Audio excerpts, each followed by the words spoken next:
Hello student, आपका स्वागत है हमारे YouTube channel Satyapal top English idea पर। स्टूडेंट, आज हमें समझना है अंग्रेजी शब्द डिस्ट्रीब्यूटिव प्रोनाउन। डिस्ट्रीब्यूटिव प्रोनाउन क्या होते हैं, ये क्या काम करते हैं और वाक्य में किस तरह से ये प्रयोग किए जाते हैं। ये तीन मुख्य बातें डिस्ट्रीब्यूटिव प्रोनाउन के बारे में आज हमें समझना है। स्टूडेंट्स, मैं आपको याद दिलाना चाहूंगा कि हम अंग्रेजी शब्दों को हर तरह से समझना सीख रहे हैं, क्योंकि अंग्रेजी शब्दों को समझकर ही हम ठीक से अंग्रेजी समझ पाएंगे, सीख पाएंगे। तो चलिए अब शुरू करें डिस्ट्रीब्यूटिव प्रोनाउन। डिस्ट्रीब्यूटिव प्रोनाउन क्या है? देखिए, अंग्रेजी ग्रामर के अनुसार प्रोनाउन का मतलब है वह अंग्रेजी शब्द जो नाउन के स्थान पर प्रयोग करते हैं, उसे प्रोनाउन माना जाता है। अब यहाँ पर डिस्ट्रीब्यूटिव शब्द का मतलब है इंग्लिश ग्रामर या इंग्लिश डिक्शनरी के अनुसार विभाजित करने वाला या अलग अलग करने वाला या बांटने वाला। तो यहाँ जिस बांटने वाले या अलग अलग करने वाले की बात हो रही है वह प्रोनाउन है, इसलिए इसे डिस्ट्रीब्यूटिव प्रोनाउन अर्थात वह प्रोनाउन जो नाउन आदि को अलग अलग या विभाजित करने का काम करता है, उसे जो है डिस्ट्रीब्यूटिव प्रोनाउन कहते हैं।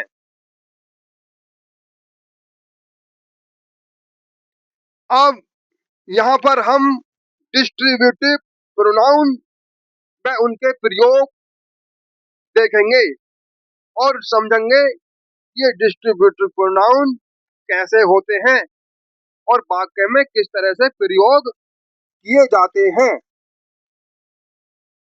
ईच, ये ईच, आइदर और नाइदर को डिस्ट्रीब्यूटिव प्रोनाउन के रूप में प्रयोग किया जाता है।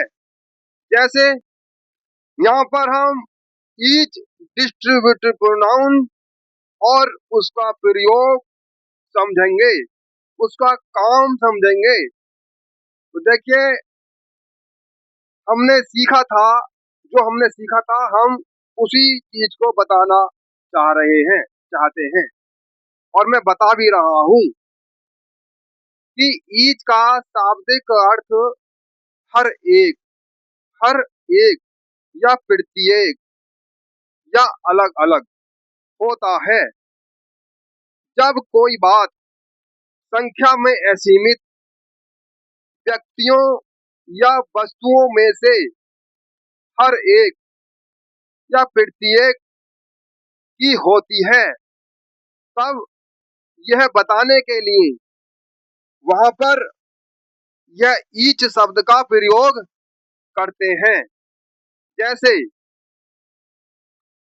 Each of the student, each of the student, तो यहाँ पर जो ईच है ये डिस्ट्रीब्यूट करने का काम कर रहा है। किसको? स्टूडेंट्स को। कई सारे स्टूडेंट्स हैं, पता नहीं कितने हो सकते हैं, ये दो भी हो सकते हैं, 3, 10, 20, कितने भी हो सकते हैं, ये संख्या में असीमित है। तब इनको अलग अलग करके ये बताने की कोशिश की जा रही है कि प्रत्येक विद्यार्थी को रिसीव्ड मिला ए प्राइज, एक इनाम मिला, मतलब प्रत्येक विद्यार्थी को इनाम मिला।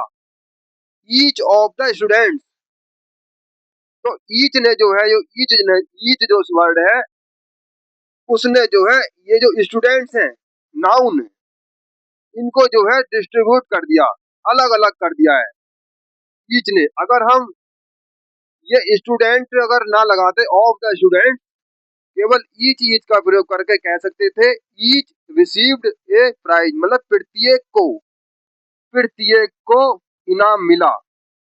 अब प्रत्येक कौन हो सकते हैं वो हमने यहाँ पर ऑफ द स्टूडेंट लगा दिया, ये स्पष्ट करने के लिए प्रत्येक कौन हो सकते हैं।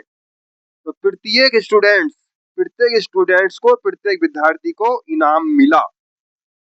तो यहाँ पर जो है ईच ने जो है इन स्टूडेंट्स को अलग अलग करके कर दिया है, यानी कि अ, हर एक को, इसका मतलब हर एक को, हर स्टूडेंट्स को या प्रत्येक विद्यार्थी को इनाम मिला। अब दूसरा देखिए, यहाँ पर लिखा है ईच ऑफ देम। अब ईच ने जो है इनको देम को अलग अलग करके बताया है। ईच शब्द ने इन देम को अलग अलग कर दिया। कैसे? ईच ऑफ देम मतलब उनमें से प्रत्येक को, या उनमें से हर एक को, हर एक has a different opinion. Different मतलब अलग, ओपिनियन राय या मत या विचार। उनमें से प्रत्येक की अलग राय है। हैज, है जो है यहाँ पर किसी चीज का होना बताता है, तो इनके पास जो क्या है वो राय है, अलग अलग राय है। ईच ऑफ देम उनमें से प्रत्येक की अलग राय है, डिफरेंट ओपिनियन है। डिफरेंट ओपिनियन अलग राय या अलग सोच है। तो यहाँ पर ईच ने देखो उनको देम मतलब कोई भी हो सकते हैं वे, कोई व्यक्ति हो सकते हैं, कोई व्यापारी हो सकते हैं, कोई मीटिंग के सलाहकार हो सकते हैं, कोई भी हो सकते हैं, घर के लोग हो सकते हैं यहाँ पे। तो इनको उनको जो है इसने ईच ने अलग अलग कर दिया, अलग अलग करके बता रहा है। ठीक है, तो ये ई जो है डिस्ट्रीब्यूट करने का काम कर रहा है, इसलिए ये डिस्ट्रीब्यूटिव प्रोनाउन है। ये जो शब्द है हम प्रोनाउन के रूप में सब सीख रहे हैं। यहाँ पर जो ईच और ईच जो शब्द है ये हम इसको प्रोनाउन के रूप में सीख रहे हैं। इसका प्रयोग और तरीके से भी किया जाता है, वो हम आगे देखेंगे अगली वीडियो में, और किस तरह से प्रयोग करते हैं इसे। यहाँ पर केवल प्रोनाउन के रूप में हम इसे सीख रहे हैं। अब देखिए अगला देखिए, आई गैव देम। आई गैव देम ईच, देखो ईच का प्रयोग ऑफ के बाद भी ऑफ से पहले भी होता है, ऑफ के बाद कोई नाउन या प्रोनाउन भी होता है। यहाँ पर जो ईच का प्रयोग किससे होता है ये हम देख रहे हैं।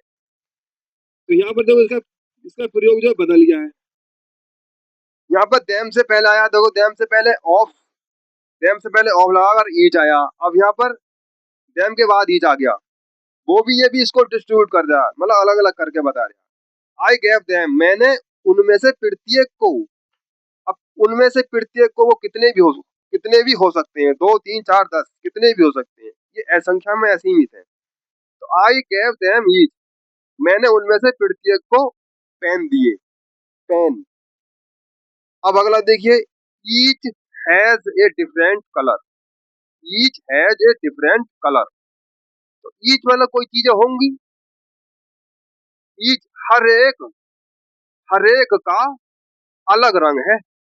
डिफरेंट कलर मतलब हर एक में या प्रत्येक में अलग अलग रंग है। तो each has a different colour, तो ईच ने जो है जो भी चीजें होंगी, कुछ भी हो सकता है, पेन या कोई मोबाइल या कुछ भी चीज हो सकती है वो, तो ये उनमें उनको जो है ई यानी कि अलग अलग करके बता रहा है कि each each has a different colour, उनमें से हर एक का रंग अलग है। ईच का एक और प्रयोग देखिए, दे पेड 100 रुपीज ईच। अब देखिए रुपीज के बाद ईच आया केवल वो दे को अलग अलग करने के लिए। तो इसका मतलब हुआ दे पेड 100 रुपी ईच, मतलब उन्होंने प्रत्येक ने, उन्होंने या उनमें से प्रत्येक ने जो है 100 रुपए दिए। पेड दिए कितने, 100 रुपीज, 100 रुपीज दिए। उनमें से प्रत्येक ने 100 रुपए दिए। तो यहाँ पर आप ईच का प्रयोग देखिए वाक्य में किस किस जगह आता है, केवल अलग किसी चीज को अलग अलग करने के हिसाब से। तो ये हमें प्रैक्टिस करके इसका प्रयोग समझ सकते हैं। जितनी आप प्रैक्टिस करोगे, जितना अभ्यास करोगे, ईच शब्द का प्रयोग आप करना सीखोगे और ईच शब्द का शाब्दिक अर्थ भी आपको पता चल गया है, प्रत्येक, हर एक या अलग अलग। अब यहाँ पर देखिए आइदर, आइदर के बारे में हमने सीखा था।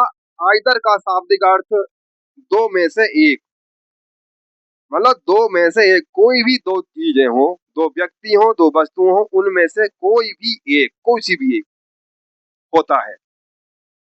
जब कोई बात दो व्यक्तियों या वस्तुओं में से किसी एक के लिए होती है, जब कोई बात दो व्यक्तियों या वस्तुओं में से किसी एक के लिए होती है, तब यह बताने के लिए वहां पर आइदर शब्द का प्रयोग किया जाता है या प्रयोग करते हैं।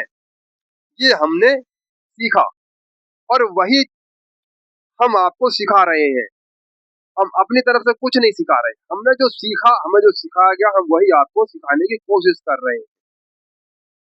अब इसका प्रयोग देखिए वाक्य में कैसे होता है, कहाँ पर होता है, ये चीज आपको समझनी है और यही चीज आप समझने की कोशिश करें। तो देखिए either of the to books, either of the to books मतलब दो किताबें हैं, अब उनमें से कोई सी अच्छी है। ये स्पष्ट रूप से नहीं कहा गया कौन सी अच्छी है, लेकिन कोई ना कोई उनमें से अच्छी जरूर है। तो आइदर, तो इस तरह से बात जो हम करते हैं, तो आइदर का प्रयोग किया जाता है। Either of the to books, अगर हम टू बुक्स को ना लिख करके हम ऐसी बोल रहे आइदर इज गुड, कोई ना कोई अच्छी है, कोई एक अच्छी है। आइदर कोई एक मतलब दो है, कुछ भी चीज दो हैं, उनमें से एक अच्छी जरूर है, एक अच्छी नहीं, कौन सी है ये नहीं बता रहे, बस एक है अच्छी। तो either of the to books, तो यहाँ पर टू बुक्स लिख दिया, ये बताने के लिए बस किताबों की बात हो रही है, तो दोनों किताबों में से कोई सी एक अच्छी है। अब आगे देखिए either of them, either of them has done this. अब यहाँ पर कोई दो व्यक्ति हैं, कोई भी हो सकते हैं वो, अब उनमें से किसी ने, किसी एक ने यह क्या, यह काम किया है, दिस, यह क्या है, जो भी क्या है, यह क्या है, कोई ना कोई काम होगा, कोई एक्शन होगा, वो क्या है। दो व्यक्तियों की बात, दो में से किसी एक व्यक्ति की बात हो रही है, तो वो इस तरह से हो रही है आइदर ऑफ देम, मतलब उनमें से, वो जो दो व्यक्ति हैं उनमें से किसी एक ने, आइदर किसी एक ने हैज डन दिस, ये क्या है। अब आगे देखिए यू कैन टेक आइदर, अब कोई चीजें होंगी दो, तो उनकी जगह आइदर आ गया, तो आइदर एक डिस्ट्रीब्यूटिव प्रोनाउन के रूप में हम सीख रहे हैं। अब जो टेक है वर्ब क्रिया, अब क्रिया का एक ऑब्जेक्ट होता है, नाउन होता है या प्रोनाउन, तो यहाँ पर प्रोनाउन है जो उन नाउन को अलग अलग करके बता रहा है कि प्रत्येक, यू कैन टेक आइदर, उन दोनों में से आप किसी को भी ले सकते हैं, कोई दो चीज है, तो इस तरह से हम इस तरह से कहा है यू कैन टेक आइदर, आप दोनों में से कोई एक ले सकते हैं, आप कोई भी ले सकते हैं, कह दो आमतौर पर कह कोई भी ले सकते हैं, कोई चीज भी ले सकते हो दोनों में से। तो इस तरह से जो आइदर का प्रयोग किया जाता है। अब आगे देखिए आगे क्या है। अब किसी ने ये सवाल पूछ लिया, किसी ने ये सवाल पूछ लिया मुझसे कि भाई which pen do you want, which pen, कौन सा पेन, आप कौन सा पेन, डू यू वांट आप चाहते हैं, which you pen do you want आप कौन सा पेन लेना चाहते हैं। तो अब इसका जवाब मैंने, अब देखो दो पेन आपको दिखा रहा होगा, वो दो पेन उसने दिखाए, अब ये बात पूछी उसने कि आप कौन सा पेन ले सकते हैं, अब मैंने क्या, तो मैंने ये कहा either will do, either will do मतलब इन दोनों में से कोई सा भी चलेगा, कोई सा भी करेगा।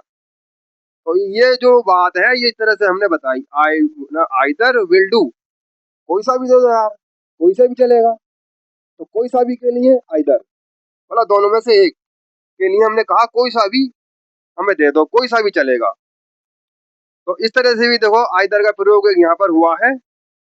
ये वाक्य है और वाक्य में ये सब्जेक्ट का काम कर रहा है, सब्जेक्ट का काम कर रहा है यहाँ पर। आइदर प्रोनाउन है, डिस्ट्रीब्यूटिव प्रोनाउन। अब देखिए आगे एक और वर्ड है, एक और डिस्ट्रीब्यूटिव प्रोनाउन की बात आई है, नाइदर। यहाँ पर जो नाइदर आप देख रहे हैं, इसकी बात, इसके बारे में हमने क्या सीखा यो हम बताएं।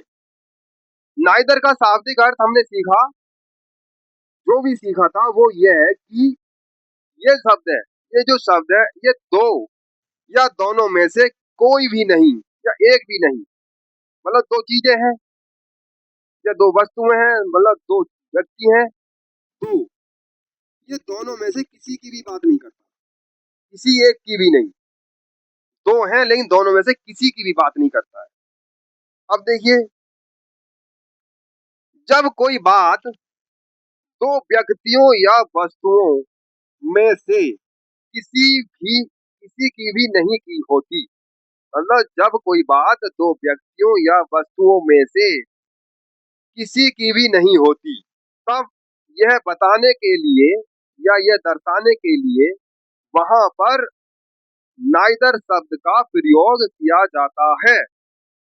अब देखो कैसे प्रयोग किया जाता है, आप इस चीज को समझिए। देखिए neither of the two pens, हमारे सामने दो पेन रखे हैं, यहाँ पर बताया गया दो पेन, टू पेन्स, दो पेन रखे हैं, आप उनमें से हम कोई भी हमारे लिए काम का नहीं है। तो इस तरह से बताया, neither of the two pens, इन दोनों पेनों में से कोई सा पेन भी वाज सुटेबल, सुटेबल नहीं था। Neither of the two pens was suitable, मतलब कोई सा पेन उपयुक्त नहीं है, कोई सा भी पेन उपयुक्त नहीं। इन दोनों पेनों में से, इन दोनों पेनों के बारे में हमने ये बताया कि neither of the two pens, इन दोनों पेनों में से कोई भी पेन सुटेबल नहीं था, मतलब उपयुक्त नहीं था, ठीक नहीं था। अब नाइदर का एक प्रयोग और देखिए, एक प्रयोग और देखिए, यहाँ पर लिखा है नाइदर ऑफ अस, मतलब हम हैं कुछ, हम दो हैं लोग, हम दो लोग हैं, हम में से मैंने कहा neither of us wants to go, मतलब हम में से या हम दोनों में से कोई नहीं जाना चाहता।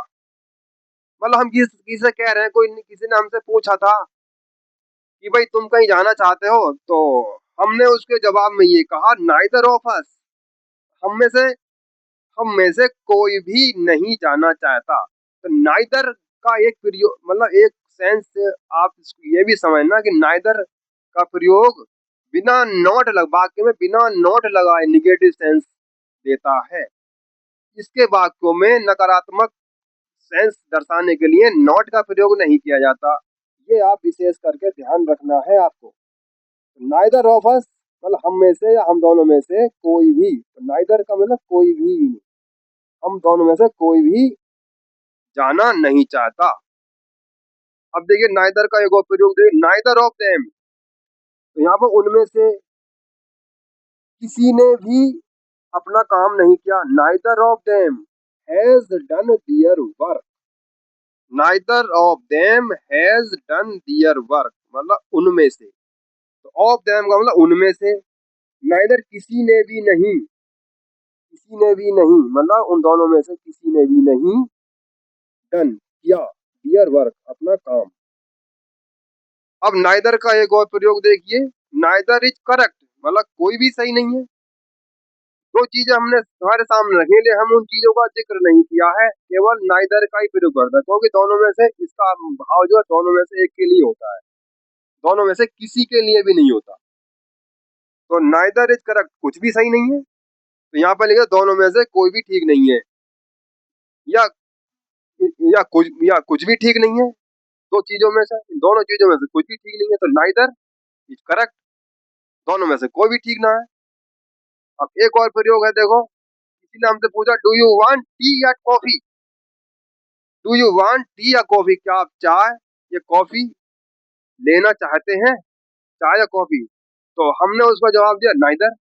मतलब दो दो की बात हुई है ना, एक टी की बात हुई है और एक कॉफी की बात हुई है। दो है कि दो चीजें हैं, दो वस्तुएं हैं, ये इन दोनों में से हमने ये हमसे पूछा, इन दोनों में से, मतलब किसी ने हमसे पूछा इन दोनों में से क्या आप चाहते हैं, तो हमने वो नाइदर, तो वो समझ गया इन दोनों में से वो आप किसी को भी लेना नहीं चाहते। तो नाइदर इसका मतलब यह हुआ दोनों में से कोई भी नहीं हमें पसंद है, हम दोनों में से कोई भी नहीं लेना चाहते।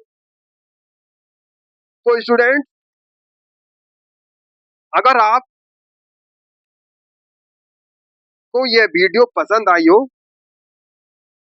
अगर आपको ये वीडियो पसंद आई हो तो वीडियो को लाइक करें, शेयर करें और चैनल को सब्सक्राइब भी जरूर करें। चैनल को सब्सक्राइब करें, बेल आइकन भी जरूर दबाएं और अपनी राय कमेंट करके भी हमें बताएं। मिलते हैं फिर अगली वीडियो में एक नए और एक बढ़िया से और एक आसान टॉपिक के साथ। तब तक जो है अपना ख्याल रखें, फोकस रहें और अभ्यास करते रहें। Thank you.